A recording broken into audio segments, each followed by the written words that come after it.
Okay, the next section is wires. Okay. Wire, that is the main component, main electrical equipment or the component that you can say which we are using for the electrical wiring. अगर wire ही नहीं है तो electrical wiring की बात करना बेकार है, because we are supplying electricity to the electrical equipment with the help of wire. Okay, so whenever we need to extend the existing electric wiring circuit, or we have to install a new wiring setup, okay, then in that case we need to select proper electric wire, that what should be the rating, what should be the size of the wire, okay, that we should use. Okay, हम लोग कैसे decide करेंगे कि किस wire को हम लोगों को यूज करना है इलेक्ट्रिक वायरिंग करने के लिए? घर में हम लोगों को अगर वायरिंग करना है तो किस तरह के वायर का यूज करेंगे, कमर्शियल पर्पस के लिए अगर यूज करना है तो वहां पर किस तरह के वायर को हम यूज करेंगे, सेलेक्ट करेंगे। इसका नॉलेज होना, इन चीजों को समझ पाना, ठीक है, ये बहुत ही ज्यादा इम्पोर्टेंट है। सो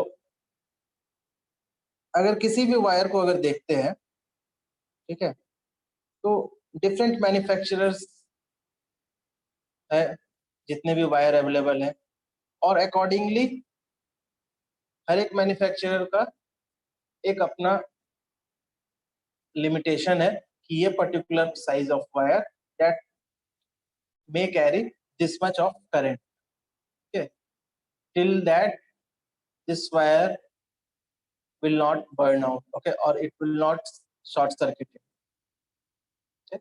हर एक वायर का एक अपना करंट कैरी करने का कैपेसिटी होता है। Similarly in that is the case in case of the cable. जब केबल के बारे में बता रहे थे पहले, याद होगा, तो वहां भी बताया था कि सिलेक्शन ऑफ केबल, केबल का सिलेक्शन हम लोग कैसे करते हैं, किन चीजों को ध्यान में रखना चाहिए, बेसिकली याद है कुछ इसके बारे में?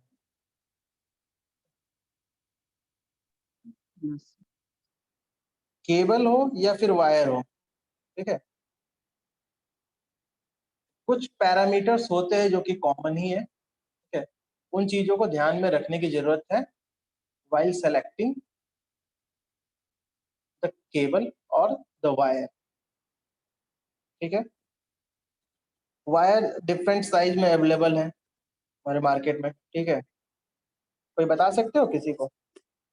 नॉर्मली वायर हम लोग खरीदने अगर जाते हैं तो क्या कहते हैं हम लोग? mm पे मिलता है sir, 2.5 mm, 4 mm, 1.5 mm, 0.5 mm, 1 mm, ऐसे करके आता है अलग अलग ब्रांड का। ओके, तो उसका साइज जो है वो वेरी करता है, ठीक है। हम लोग कहते हैं कि इतने mm का वायर हम लोगों को चाहिए, ठीक है। तो ये चीज हम लोग कैसे हम लोग डिसाइड करते हैं कि हम लोगों को कितने mm का वायर चाहिए?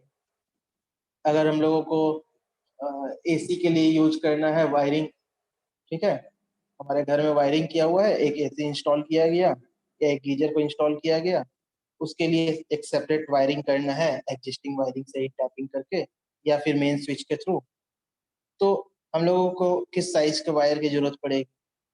Whether the 1 mm size, 1 mm square का जो हमारा वायर होगा, whether that is capable to carry the current which is required for the AC.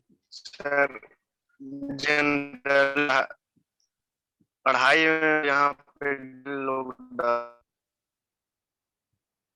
2.5 mm, 2.5 mm, whether that is sufficient? 4 square mm डालते हैं। 4 square mm, कोई हो सकता है कि 6 स्क्वायर mm का भी यूज करें, लेकिन इन चीजों को भी ध्यान में रखना पड़ेगा कि इन चीजों को भी ध्यान में रखना पड़ेगा कि अगर किसी पर्टिकुलर इलेक्ट्रिकल इक्विपमेंट के लिए 4 mm स्क्वायर साइज का हमारा जो वायर है, अगर वो कैपेबल है, ठीक है, अगर उसकी जगह हम लोग 6 mm स्क्वायर का वायर यूज करते हैं, अच्छी बात है, that will be more safer to use 6 mm square in place of the 4 mm square, ठीक है, लेकिन साथ ही साथ इकोनॉमिकल एस्पेक्ट्स को भी तो देखना पड़ेगा, ठीक है। 4 mm की जगह 6 mm लगा लेने पर तो ठीक है, अच्छी बात है कि शॉर्ट सर्किट का चांसेस जो है वो और कम हो जाएगा हमारा, ठीक है, लेकिन इकोनॉमिकली भी देखना पड़ेगा हम लोगों को कहाँ तक बेनिफिशियल है, ठीक है ना। तो इसलिए एक थोड़ा बहुत अंदाज लगा पाना मतलब जरूरी है कि किस साइज के वायर का हम लोगों को यूज करना चाहिए, कहाँ पर, किस तरह के एप्लीकेशन के, ठीक है। तो एक रफली इस स्लाइड में अगर देखोगे, एक रफली बताया गया है कि हमारा डिफरेंट पर्पस है, ठीक है, और उसके अकॉर्डिंग डिफरेंट साइज के हम लोग वायर का यूज करते हैं, इसका कि करंट कैरिंग कैपेसिटी भी वेरी करता है, ठीक है। एज पर इंडियन स्टैंडर्ड्स 3961, ठीक है, पार्ट 51968 जो भी है, इस स्टैंडर्ड के अकॉर्डिंगली,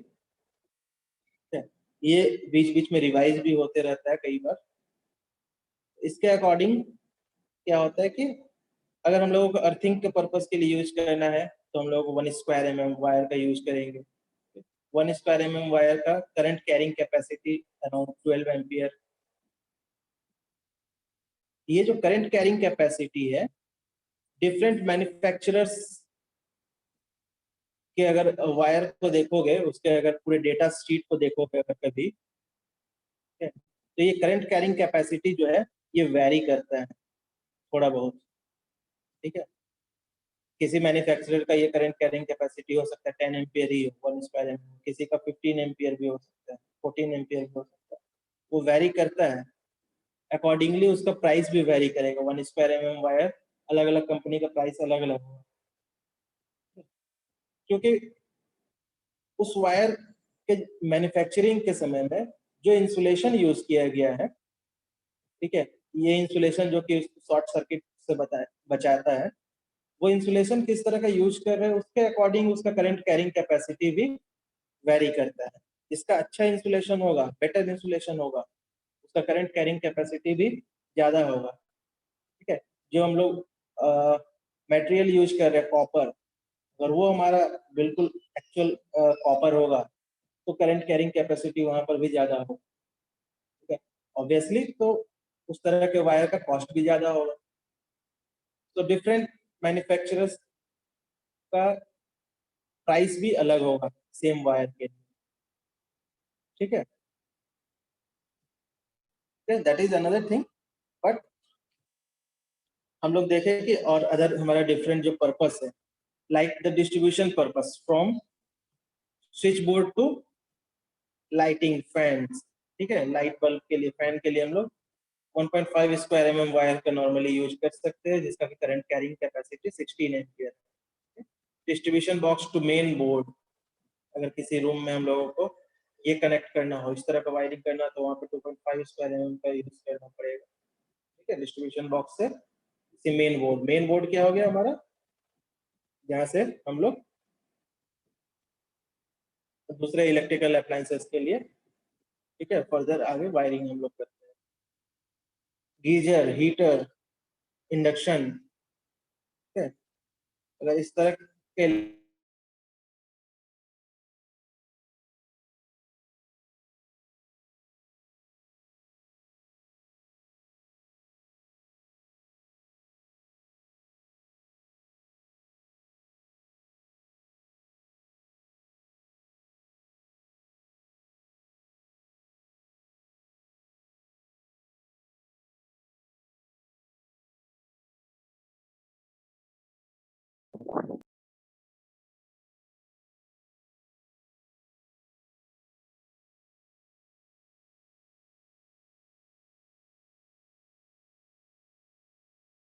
सर साउंड नहीं आ रहा।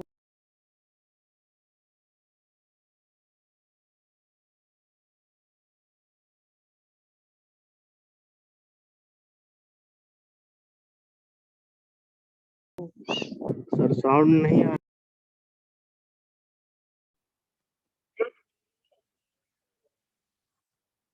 ओके, सो ये पर्टिकुलर स्लाइड मैंने इसीलिए डाला था, जो मैं बात कर रहा था डिफरेंट मैन्युफैक्चरर्स के डिफरेंट कैरिंग कैपेसिटी हो सकते हैं, ठीक है ना। जैसे कि ये एक देखो, ये पॉलीकैप केबल है, ठीक है, पॉलीकैप कंपनी, इसका वायर्स है डिफरेंट साइज का। और ये फिनोलेक्स, इस कंपनी का भी डिफरेंट साइज के वायर्स है। और इसके करंट कैरिंग कैपेसिटी को अगर देखो तो वो वेरी करता है, ठीक है। 1 स्क्वायर mm का कितना है, ये 14 एम्पियर करंट कैरिंग कैपेसिटी। और यहाँ पर इस कंपनी का क्या है, 12। एज पर इंडियन स्टैंडर्ड क्या होना चाहिए, तो 1 स्क्वायर mm का 12। तो इस कंपनी का थोड़ा सा बेटर है, ठीक है ना। तो वो वेरी करता है, मैन्युफैक्चरर्स जैसे जैसे चेंज होंगे, ये करंट कैपेसिटी जो वेरी करे। 2.5 स्क्वायर mm के केस में कितना है, 24। और इस कंपनी का है 20। Okay, like this you can compare with the other manufacturers also. Okay, now coming to the types of the wire. Wire जो है हमारा नॉर्मली दो तरह के होते हैं, single core wire and multiple core wire. Single core stranded wires, they are basically used for house wiring, and multi core wires are used for connection of an appliances with the plug. Single core wire जैसा कि इस figure में देख रहे हो, ठीक है, these are the single core wires, इस तरह के जो भी लोग वायर देखते हैं, and these are the multi core wire, ठीक है। यहाँ पे दो वायर हैं, एक फेज और एक न्यूट्रल में हम लोग कनेक्ट करते हैं। यहाँ पर 3 है, जो कि एक फेज, न्यूट्रल और एक हम लोग अर्थिंग के लिए कनेक्ट कर सकते हैं, ठीक है, like this.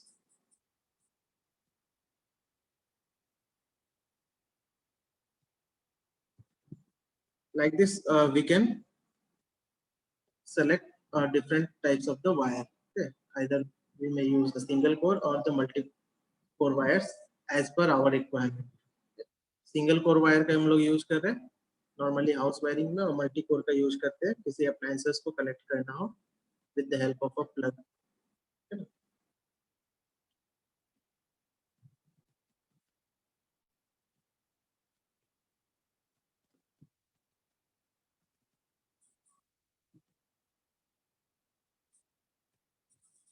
Now coming to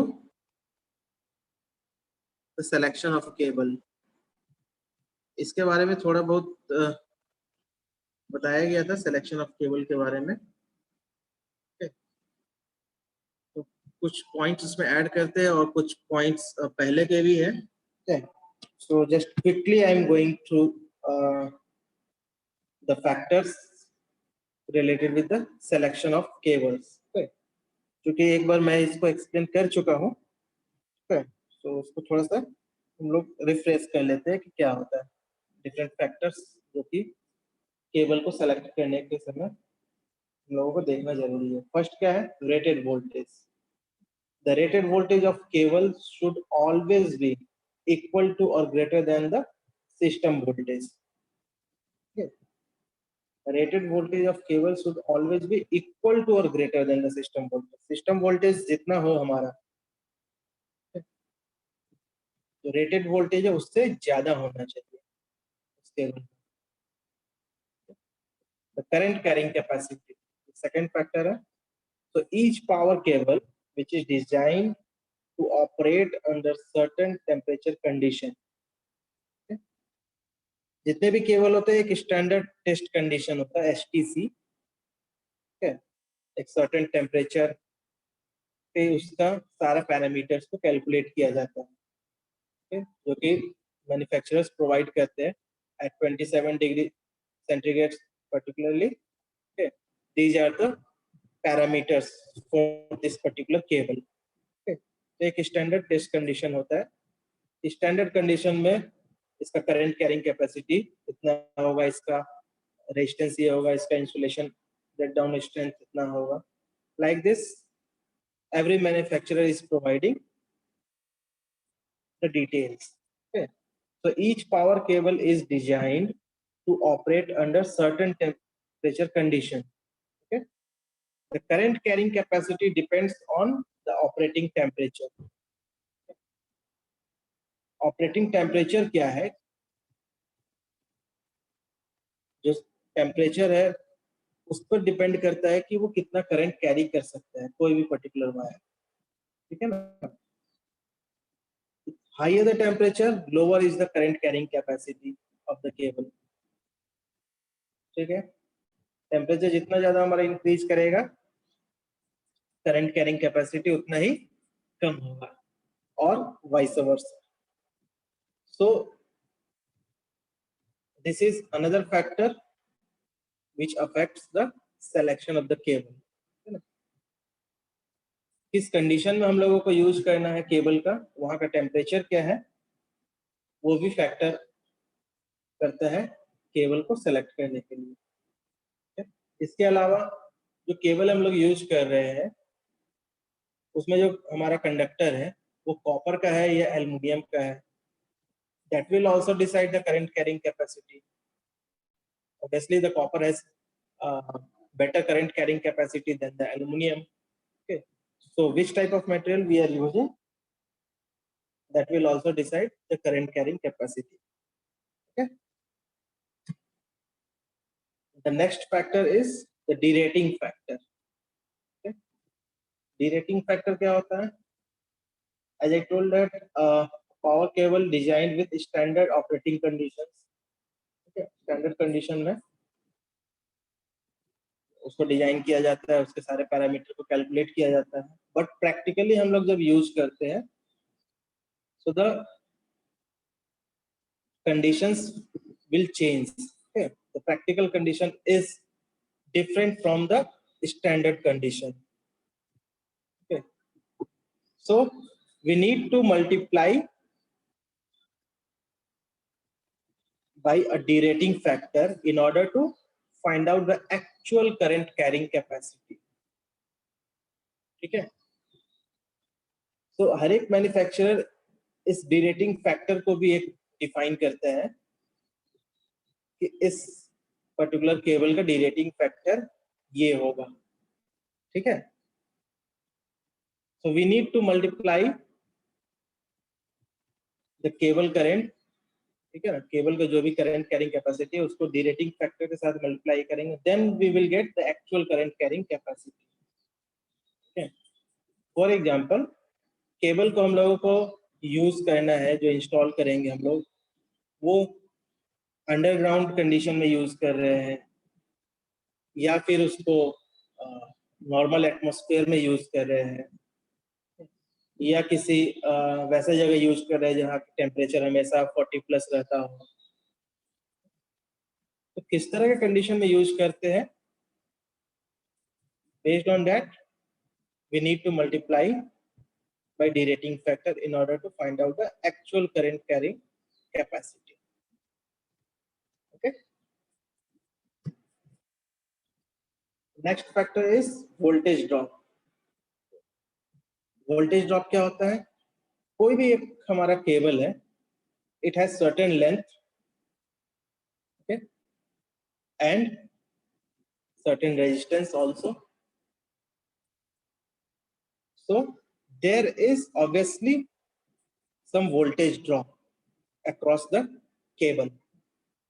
Okay, cable का जितना भी लेंथ होगा उसके अकॉर्डिंगली जब करंट वहां से फ्लो करेगा तो एक वोल्टेज ड्रॉप होना ही होता है। ठीक है ना, so we cannot avoid this voltage drop. So how much current, how much voltage we required? Okay, so we need to consider this voltage drop into our calculation. Okay, this voltage drop is expressed in millivolt पर ampere metre. Normally हम लोग लिखते हैं कि इतना millivolt इसका voltage drop है पर ampere meter. The voltage drop per unit length of the cable. It should be as minimum as possible so as to get voltage at delivery and approximately same as the supply side. जितना supply side में हम लोग voltage provide कर रहे हैं वो हम लोगों को delivery side में भी output side में भी approximately वही voltage हम लोगों को मिलना चाहिए। voltage drop ना हमारा मिनिमम होना चाहिए, ठीक है ना, कम से कम हमारा वोल्टेज ड्रॉप होना चाहिए कि इनपुट और आउटपुट साइड में जो भी वोल्टेज अवेलेबल होंगे उसमें कोई बहुत ज्यादा डिफरेंस ना हो, कम से कम डिफरेंस हो। ठीक है, तो वोल्टेज ड्रॉप भी मैन्युफैक्चरर्स जो है वो अपने डेटा शीट में प्रोवाइड करते हैं। ठीक है, then the short circuit withstand कर a power cable in case of the short circuit event should be able to withstand the high current value without any damage to the cable and the insulation. अगर short circuit होता है for very short duration for the fraction of the time, cable should be capable to carry such high current for a particular time period. Okay, so that is called the short circuit withstand. कुछ समय के लिए वो high current जो इस surge आएगा due to fault, ठीक है, उस हाई करंट को वो सस्टेन करने के लिए कैपेबल होना चाहिए केबल, इसका इंसुलेशन जो भी है।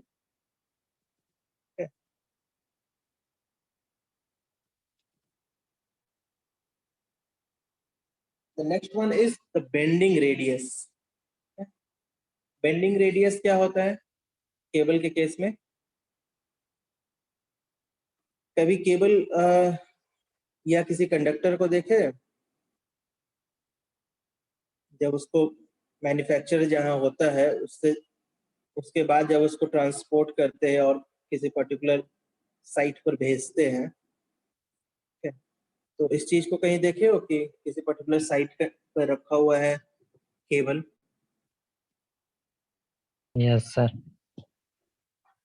है ना, तो केबल में अगर ध्यान दिया बॉक्स में होता है। हाँ, बॉक्स में होता है, वुडन बॉक्सेस में नॉर्मली उसको रखा जाता है, उसको रैप करके। ठीक है, तो केबल का एक किस साइज का वो केबल है, ठीक है, उसका डायमेंशन क्या है, उसके अकॉर्डिंग ये चीज को ध्यान में रखना है कि उसको कितना बेंड करना है उस केबल को। उससे ज्यादा अगर बेंड करते हैं उस वुडन बॉक्स में उसको फिक्स करने के लिए जब ट्रांसपोर्ट करते हैं, ठीक है, उससे ज्यादा अगर उसको बेंड करेंगे तब क्या होगा, ड्यू टू टेंशन और कंप्रेशन वो क्या होगा, इस तरह से क्रैक कर सकता है। उसके कारण क्या होगा, उसका इंसुलेशन स्ट्रेंथ जो है वो कम हो सकता है। ठीक है, तो इन चीजों को भी ध्यान देना है कि उसका कितना उस केबल को बेंड करना है, कितना उसको जब उसको रोल करेंगे, ठीक है, पैकिंग के समय तो कितना बेंड करना है उसके साइज पे डिपेंड करता है। तो एक बेंडिंग रेडियस भी होता है जो कि particular size of the cable वो डिसाइडेड होता है। ठीक है, उससे ज्यादा अगर बेंड करेंगे तो वो आइदर ड्यू टू कंप्रेशन और टेंशन वो हमारा क्रैक कर सकता है। ठीक है, सो यही होता है हमारा बेंडिंग रेडियस। ठीक है,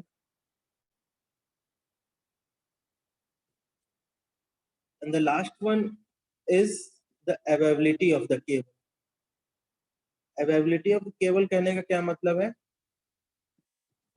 कि अगर मार्केट में नॉर्मली ऐसे खरीदने जाते हो, कोई भी केबल या कंडक्टर ही खरीदने जाते हो, तो अगर higher size of the conductor है, अगर 6 mm स्क्वायर का कंडक्टर खरीदना हो, ठीक है, उसको अगर कहोगे किसी शॉपकीपर से कि 1 मीटर या 2 मीटर चाहिए, तो वो कट करके हो सकता है देने के लिए मना करते हैं, होता है कई बार ऐसा। ठीक है, लेकिन अगर कहोगे कि 1 स्क्वायर mm का वायर चाहिए 1 या 2 मीटर, तो वो कट करके दे सकता है इजीली। वैसा ही हमारा होता है केबल के केस में भी। केबल जो होता है वो भी हमारा वैरी करता है डिफरेंट साइज में। तो अगर हम लोगों को चाहिए कि सपोज जैसा कि एग्जांपल लिखा हुआ है कि 30 मीटर लेंथ का हम लोगों को चाहिए 300 स्क्वायर mm केबल, ठीक है, तो सिर्फ 30 मीटर लेंथ कोई भी 300 स्क्वायर mm साइज के केबल का शायद प्रोवाइड ना करें, ठीक है। लेकिन अगर कहे कि 300 स्क्वायर mm का ही हमें 300 मीटर केबल चाहिए, ठीक है, जो कि सपोज मैन्युफैक्चरर्स प्रोवाइड कर रहे हैं स्टैंडर्ड जो लेंथ है एक पूरे पैकिंग का, केबल को जो मैन्युफैक्चर करने के बाद जब पैक किया जाता है, अगर उसका जो एक स्टैंडर्ड लेंथ होता है 300 mm या 100 मीटर या 300 मीटर केबल को पूरा एक पैक किया जाता है। तो अगर वो पूरा का पूरा हम लोग लेंथ प्रोक्योर करना चाहे तो इजीली हम लोगों को मिल सकता है। तो अवेलेबिलिटी ऑफ केबल भी एक डिपेंड करता है सिलेक्शन ऑफ केबल के केस में कि हम लोगों को यूज करना है, ऑब्वियसली यूज करना 300 स्क्वायर mm को, लेकिन क्या वो अवेलेबल है? अगर वो अवेलेबल नहीं है तो 300 स्क्वायर mm के बदले क्या हम लोग 250 स्क्वायर mm को यूज कर सकते हैं या 320 स्क्वायर mm को यूज कर सकते हैं? तो इन सब पॉसिबिलिटीज को भी देखना पड़ता है एज पर द अवेलेबिलिटी, ठीक है। क्योंकि जितने साइज की जरूरत है, जितने लेंथ ऑफ केबल की जरूरत है, जरूरी नहीं कि उतना अवेलेबल हो, ठीक है, हायर रेटिंग के केस में। तो ये भी एक फैक्टर है क्योंकि केबल के सिलेक्शन में इसका भी एक रोल होता है, ठीक है।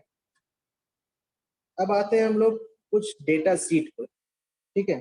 जितने भी अभी हम लोगों ने पैरामीटर्स को देखा सिलेक्शन ऑफ केबल से रिलेटेड, उन्हीं चीजों को इस डेटा सीट के थ्रू हम लोग समझने का थोड़ा कोशिश करते हैं। ये एक डेटा सीट मैंने लिया है, एक पर्टिकुलर मैन्युफैक्चरर का है केबल्स का, ठीक है, जो कि हैवेल्स कंपनी का है। हैवेल्स कंपनी का एक, अगर डाउनलोड करोगे नेट पे भी सर्च करोगे या किसी और भी कंपनी का, तो इस तरह का डेटा शीट मिलेगा, ठीक है। ये टेक्निकल डिटेल्स है for Havells 1.1 kV single core aluminium और कॉपर कंडक्टर, ठीक है, पीवीसी इंसुलेटेड अनआर्मर्ड केबल, ठीक है। एक केबल है जिसका की रेटिंग है 1.1 kV, सिंगल कोर केबल है, आइदर एल्युमिनियम या कॉपर का यूज किया गया है कंडक्टर में, ठीक है।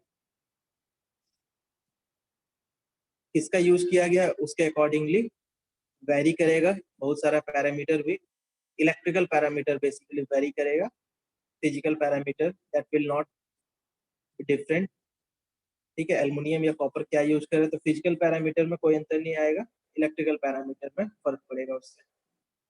तो ये जो भी दिया गया है इस शीट में जो दिखा रहे हैं इस स्लाइड में, ये फिजिकल पैरामीटर है हमारा, ठीक है। और क्या कह रहा है ये पीवीसी इंसुलेटेड है एंड अनआर्मर्ड केबल, ठीक है। केबल के बारे में जब बताए थे, उसके कंस्ट्रक्शन के बारे में तो बताए थे ना, आर्मरिंग क्या होता है, क्यों इसका यूज किया जाता है। तो यहाँ पर हम लोग अनआर्मर्ड केबल की बात कर रहे हैं, ठीक है। फिजिकल पैरामीटर में क्या दिया हुआ देखो, cross sectional area, cross sectional area ये स्क्वायर mm में दिया हुआ है, 4 square mm, 6 square mm, 10 square mm, like this, 70 square mm, 95 square mm, 120 square mm का ये सिंगल कोर केबल हमारा, ठीक है। Minimum number of strand in conductor क्या है, कंडक्टर में स्ट्रैंड क्या होता है, पावर सिस्टम जब पढ़े थे तो इसके बारे में बताए थे, याद होगा, ठीक है। डिफरेंट स्ट्रैंड्स क्या होता है, स्ट्रैंडेड केबल, स्टैंडर्ड कंडक्टर के बारे में, ठीक है, याद है।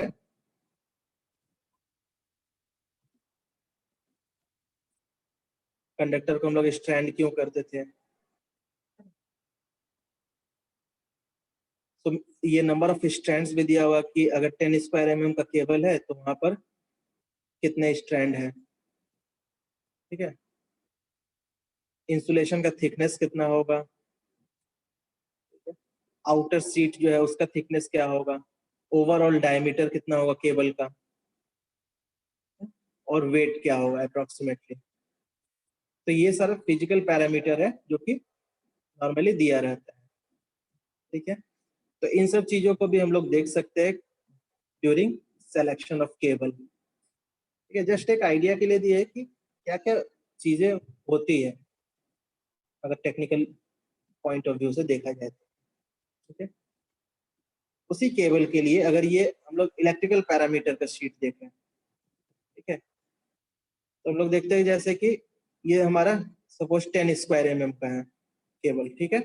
इसके इलेक्ट्रिकल पैरामीटर में क्या दिया हुआ, maximum conductor DC resistance at 20 degree centigrade, ठीक है। मैक्सिमम कंडक्टर का डीसी रेजिस्टेंस क्या होगा एट स्टैंडर्ड कंडीशन, जिसकी मैं बात कर रहा था। तो यहाँ पर क्या दिया हुआ है, 20 डिग्री सेंटीग्रेड पर दिया हुआ है, लेकिन जब प्रैक्टिकली हम लोग यूज करने जाएंगे इस केबल को, हो सकता है वहाँ का temperature 30 degree centigrade 40 degree centigrade, वो वैरी करेगा, ठीक है। वो कितना वैरी करेगा, किस हिसाब से वो भी कैलकुलेशन का सारा कुछ मेथड दिया होगा, ठीक है। जब माइन्यूटली जब उस चीजों को देखना हो तो इन सब चीजों को देखना पड़ता है। तो एल्युमिनियम और कॉपर के केस में भी वैरी कर रहा है डीसी रेजिस्टेंस। एल्युमिनियम के केस में देखो कितना है डीसी रेजिस्टेंस 3 इसका वैल्यू, जबकि कॉपर के केस में 1.83 काफी कम है। That means this resistance is less in copper, तो यहाँ कंडक्टिविटी बेटर है ऑब्वियसली, ठीक है। सिमिलरली एसी रेजिस्टेंस कितना होगा at 70 degree centigrade, reactance of cable क्या होगा एट 50 हर्ट्ज, कैपेसिटेंस क्या होगा उस केबल का अप्रोक्सीमेटली वो दिया हुआ है। नॉर्मल करंट रेटिंग, ठीक है, एल्युमिनियम के केस में और कॉपर के केस में, अगर हम लोग उस केबल को ग्राउंड में यूज करते हैं या किसी डक्ट के अंदर उसको हम लोग फ्लो करा रहे हैं, उस कंडक्टर को लेआउट कर रहे हैं, या नॉर्मल एटमॉस्फेयर में हम लोग कर रहे हैं, ठीक है, तो हर एक केस में थोड़ा बहुत वेरिएशन है करंट रेटिंग का, ठीक है। नॉर्मली कितना करंट कैरी करेगा, ये 10 एम्पियर सॉरी 10 स्क्वायर mm का केबल, ठीक है ना। तो हम लोग बात कर रहे थे लोकेशन की, ठीक है ना, कहाँ पर हम लोग केबल इंस्टॉल कर रहे हैं उसके हिसाब से भी उसका वेरी करता है करंट कैरिंग कैपेसिटी। और ये शॉर्ट सर्किट रेटिंग, ठीक है ना, short circuit rating for 1 second duration, 1 second के लिए ये कितना करंट कैरी कर सकता है एल्युमिनियम या कॉपर, ठीक है ना, कितना टाइम, शॉर्ट सर्किट रेटिंग क्या है उसका, ठीक है। तो ये चीज भी है, सारा कुछ हमारा दिया हुआ रहता है, ठीक है ना। केबल का जब सिलेक्शन करते हैं तो इन सब पॉइंट्स को हम लोगों को देखना चाहिए और समझना चाहिए कि इसका क्या मतलब है, ठीक है। इसी तरह से वोल्टेज ड्रॉप भी है, इसका भी दिया हुआ है। पीवीसी केबल अगर यूज करते हैं या एक्सएलपी केबल का यूज करते हैं तो वोल्टेज ड्रॉप कितना होगा, क्योंकि हम लोग वोल्ट पर किलोमीटर पर एम्पियर में डिनोट किया हुआ रहता है, ठीक है। डिफरेंट साइज के लिए सिंगल फेज या 3 फेज के केस में वोल्टेज ड्रॉप भी वेरी करता है। तो इस तरह से हम लोग देख सकते हैं कि सिलेक्शन ऑफ केबल में बहुत सारे पैरामीटर है जिसको कि हम लोगों को ध्यान देने की जरूरत है, ठीक है। ये कुछ मेथड्स है जिससे कि हम लोग कैलकुलेट कर सकते हैं कि साइज क्या